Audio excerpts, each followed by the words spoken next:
Hello and welcome to Inside Unreal, where you can see how to make content using Unreal Engine 4 tools and technology. I'm Zach Parrish, and I'm joined today by Epic Games senior visual effects artist Tim Elek. Hey Tim. Hi Zach. Now you worked on several of the environmental and weapon effects in Epic's Infiltrator tech demo, is that correct? Yes. Now can you talk to us about some of the effects that you worked on? I created primarily environment effects and weapon effects, muzzle flashes, impacts, tracers, and then the environment effects would typically include water, smoke, any kind of haze or atmosphere.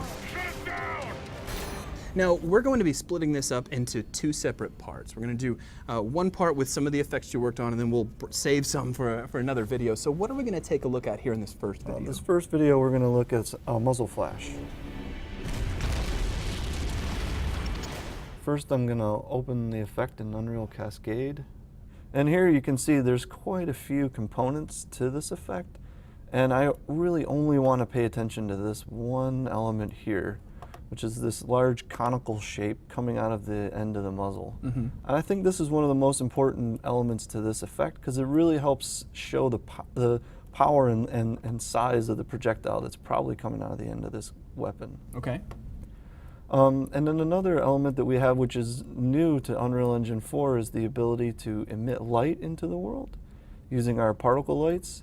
And these particle lights are controlled using traditional cascade modules. And light properties are all based off of the initial size and color of the actual particle.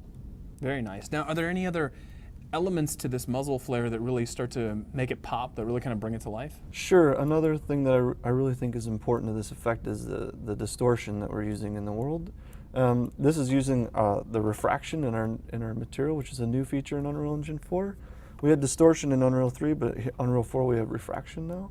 And I really feel like this helps connect the effect to the world and just sort of pushes the pixels around and really gives you the sense that it's part of the environment. And so here, if I just re-enable all the different elements, you can see the muzzle flash has some venting coming out of the sides, and there's several different components that really help show you that this is also an automatic weapon. Yeah, that just looks like it should be loud and powerful and should be able to stop a raging elephant. Now, I also noticed that we've got some shell casings flying out of the side of the gun. Yes, the shell casings are, again, they're being emitted through the effect, which is great because now I can control those all in one location. So you're saying that the muzzle flash and the shell casing coming out are all part of the exact same effect? Yes, the shell casings are in local space, so they inherit the transforms of the weapon, and then I just offset their position so that they eject from the right location on the side of the gun.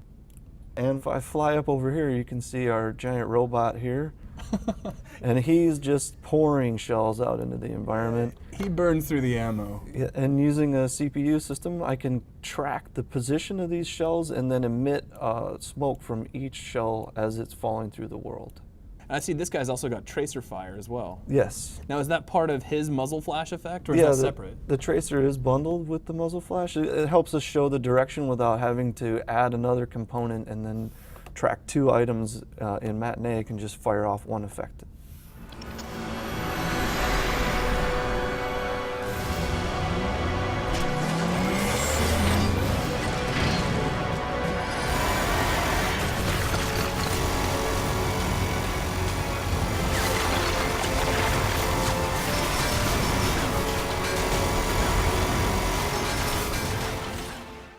Okay, so these are some of the impact effects that were seen at the very tail end of Infiltrator when the flying robot is shooting at the ground? Yes, and typically when we're creating an impact effect, there's a couple things we keep in mind. We think about the size of the projectile and also think about the surface that the projectile is impacting.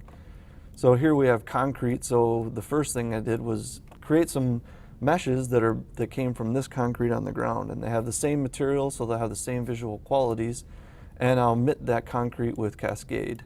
And because the concrete has a lit material on it, it's accepting the lighting from the world as well as the lighting coming from the particle system. So I notice you're also kicking up a lot of, I guess it would be more dust than it is smoke as the concrete gets pulverized. Now, is that actually being lit in the world?